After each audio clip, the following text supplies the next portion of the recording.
wasn't no pay dear manti. Na sabi. If I paying you need to have a way abakasa. There was this particular time a former President John Dramani Mahama, Okunya, or Kasachre, Naman for which is the NDC member, sir. Up to the true there. Senyama see with that drip machine, no, but just excavators, na machine, sir. What about construct routine? Senyama see him. There's Sabi. MPP posted the Bahwa Eba Omia. Another year you perform be about Mazana way.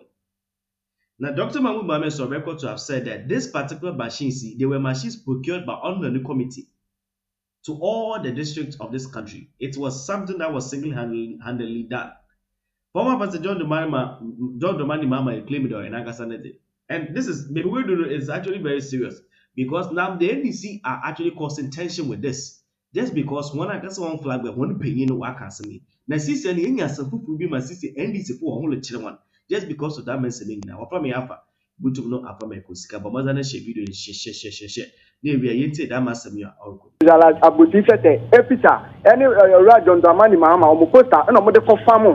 And the Omode farm who are an MPP for no, equity, a year poster no, a free, a year machine no, and almost say some market in the NDC and just almost to say a year honorable using any of my penabe the free, a coban sano, a detention by Hapai, and then on the PMU court. Yebepie mu wo court ha say no e na se na ade na ekoye no Mrs. Enya Semkuma o we nkofo aba we nkofo so abegu ho nda aye he nda ko ba ne san we di ni lawyer ba we tu di ni lawyer ba e no mbegina e adakam na nkofo ye de mu bepie mu e wo court ha say no e NDC amanyoko no enipa omode ne ba ye Cassius Oto Labi we di 37 years. Onu na NDC communication officer. Onu what you senya where say. After nipa otosu yenu su di Robert. Any Robert onu su age 37 years ofofro oka hu su age nimo. Onu su age 41 years. Onu su ye di no ebegina court. Na bra otemwe for no edi kasa no na o kire mu che.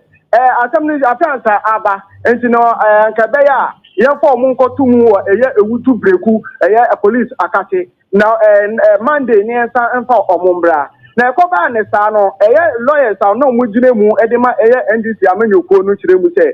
Well, the more for waiting yesterday, after Numianu, and a way attitude with and a way to attitude with you, and Kabea, and Kaya, best rest of the moment, no, Omako, now Monday, Saba, Nelson, Abbott, Transit, Omunino, Omoya, Imianum, any Ebusia for. Asamino Ekoba and Sano, Otemunu, or the walk on each room, we say, send attention, I was running to know, and Yadia or Jomua, a Bayi. In the Minu Case, but the more furniture, say, yes, I'm for Munko to a police station, a to Breku, now what Monday, yes, I'm for Omumbra. Now, so Minu Case, Abra police for no, a 2 car, somebody, a Rantiano, Eba Breku police station. Omudi boom, Minu Case, you need baby, Omade, a year in Conforno.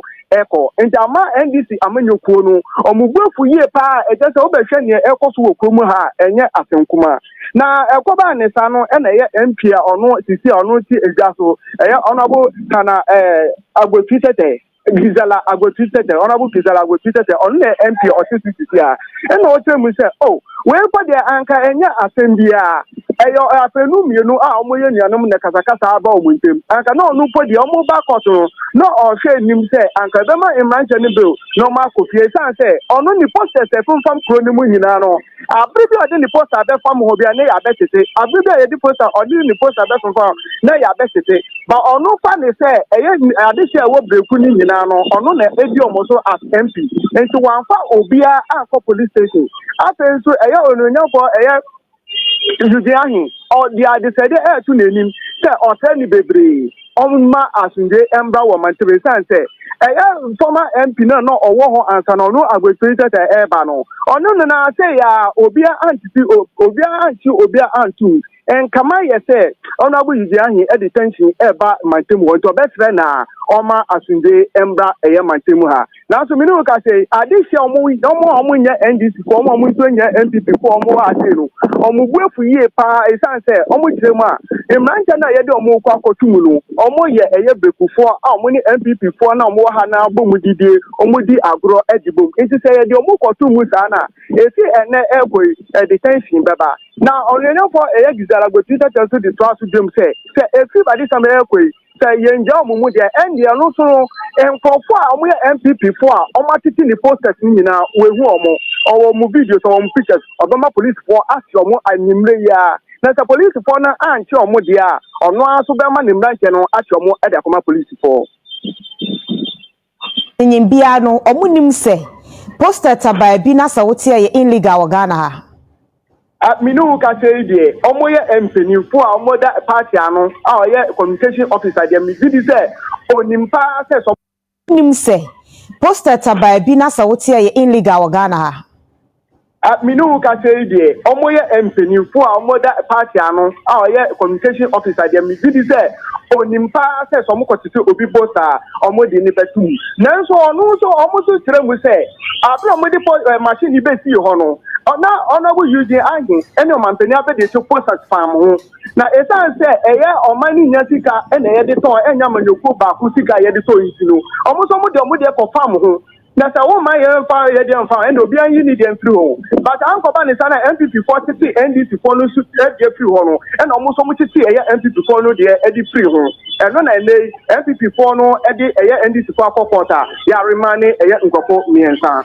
na and omo so mo titi eye MPP for no de e de free ho and no na le MPP for no e de eye NDC for akokota ya remani eye nkofo miensa na sa ka no ana se efidi akese no ye de ba no yabo obidi say ye obedient obetimi de ne de aye de opana mini who can say yembo obi adin say we osimesi the party A the party B there na even for yes after somebody bo omo de abama esi asame home esi home ye twa ma ya bibie wie esi na MPP for na omo wa NDC ni de omo wa hen omo dwane ana say omo ayira na omo wa hen mini who can say omo wo promo ha ye nchi omo eno na honorable Gizela go Twitter say say na omo wa hen minu ka say omo wo kromo ha ye nchi omo eno na honorable Gizela go Twitter say say ya honorable yuja ahia ama ya ti ono ne nkola ne dia ene ono so be kwakwoti ne nkola na ombetete ne dia na say ono no oba ne say oya MP so oya MPP ni o so oya NDC ni o wo mantemu ha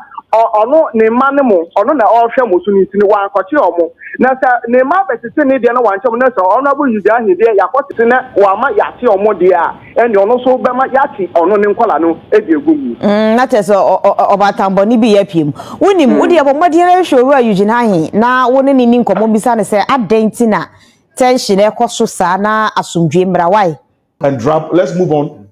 This is how the tombstone look like there. But you see another side of the tombstone. So this is how it was. This is wretched. Very extremely wretched.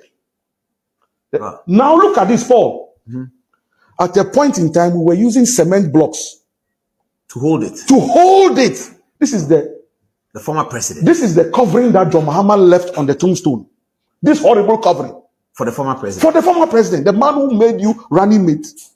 Whose death you benefited from by becoming president that night.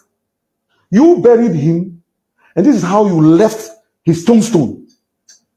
I will go there every year with my people, Clarissa, Adolf, Sami and Co. Go and clean up the place and drape it in our green and white colors before we can even do 24th. This is how it is. Then let's see how it looks like now, after I begged Anado to do it.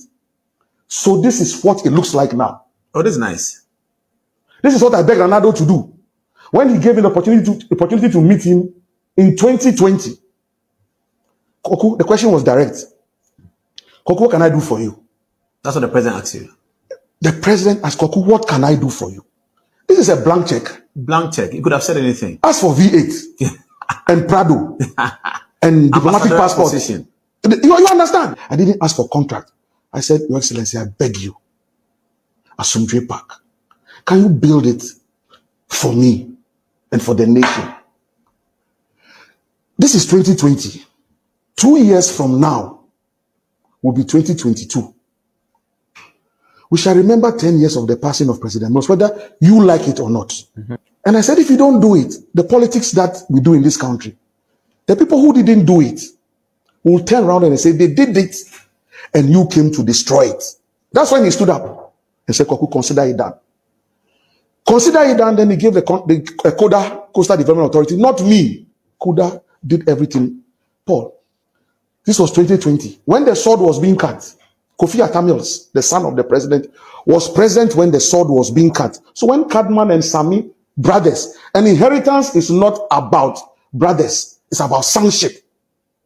So Kofi was there, the son, the only child.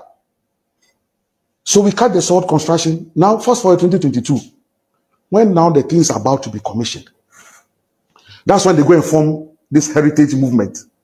Quickly, overnight. Then Neil Lante and Samuel Atamils now go and hold a press conference. They look for all the rub, the koto rub, the akobam, alobam, or any painful substance put under their eyes and started weeping publicly that I have gone to dig up the grave and run away with the remains of President Mills. I've gone to give it to Akufo-Addo to go and perform rituals. Neil Lante, Van der Poel, and Samuel Atamils. That is what they did. Heinous crime, a heinous crime they've committed against me. All over the country and over the world. Koko, what have you done? Koko, what have you done? But the God who made Joseph prime minister when his brothers thought they were selling him stood up for me. So now the Oton family calls me and they summon me. Why did you go and dig up the remains of our son? And I explained to them in detail that, please, it was that horrible wooden covering that the contractor was removing to create the new thing that you are seeing. The man, Koku, from today, with this our family staff and Rod, we will support and protect you to the very end. Now, what even made matters worse was that Cadman had arrived in the country, rushed to Cape Coast in political suit, put some cloth around his waist, and said he's Ebusuapenyi for something and Abin family. And the Otuan people say, if you have gone to Cape Coast, we don't come from Cape Coast. Inti ezi Ebusuapenyi, ezi ni wo mami fi wo Cape Coast. President Muslim mami Otuan Nasifri Asama. Is Cadman and Mills on the same mother? Oh! Are they not the same mother? That is where we are getting to now. What is the story we are The hearing? story is that if you Cadman, Akozi Ebusuapenyi, wo mami ni fi wo Cape Coast. What's the President Mills ofri Otuan? Abazintina inche wa mami kroa. Ambezi Ebusuapenyi wo Otuan Ebusuamu, Ekozi Ebusua e wo Cape Coast. Is Professor Mills a twin? No, it's not a twin. That time is a surname. So they are fathers, all right. I mean, they are paternal siblings. But not maternal. So that's what we are hearing now. Then they are not relatives. Thank you. In a camp. In a camp custom. That is what we are hearing. And I am not saying it. Can you believe that they actually made a representation to President Akufo-Addo not to come and commission the park? Why? After the man had built it all. Why? That they have issues with me. And the president told them that he will commission the park. He came that Sunday in the company of his vice president, Dr. Mahmoud Baumia, with... Now, I had a member mayedu. Now, them they may be out now. I bring in nothing but the truth. I bring you facts back to back content. Now, but mazana share video, share. Don't be so insane. Cover the new year. Share what your comment section. But from me, Yafa, what my family could scam. I'm a crowd. Later in the